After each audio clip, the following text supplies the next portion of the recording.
Sanibonani wey'ngane zakwethu, ake nginibelele phinde futhi nginamukele kuyona i-channel ehamba phambili i-Radio Inkezi. Lami igama ngifeza Mthuthuko ngakhuluma bathi ila sibona amagomede. Uma mhlawumbe usemusha ngana kwethu kuleli khasi, ngizophinda ngicela nje ukuthi uyasubscribe, ungakhohlwa ukukhomenta nokulike nokushare. Ikhona okukhulu kunakho konke wey'ngane zakwethu, kushiwa kakhulu enkundleni yokuxhumana uTikTok.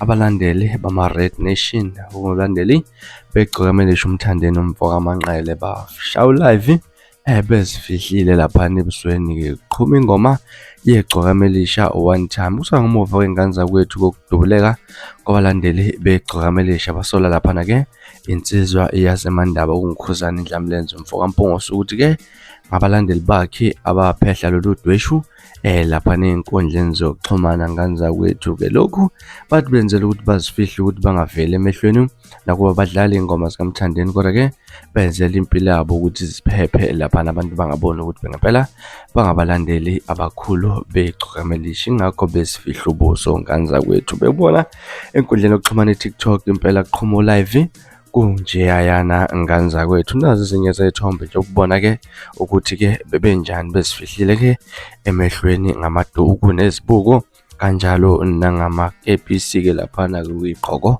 zegqokamelisha ngane zakwethu. Wena mhlawumbe ngakutheni ukwakuphawula ngalolu daba, ake sifihle hlane comment section ke ngizwe lwakho uvo mina ngalolu daba. From ila sibona ngane zakwethu sengiphuma njena, kodwa ngiyathembisa ukuthi ngiyabuya futhi nezinye izindaba ezilandelayo kwivideo elandelayo. Kwakho siphatha kahle, nibe nosuku olumnandi, ngithanda khona.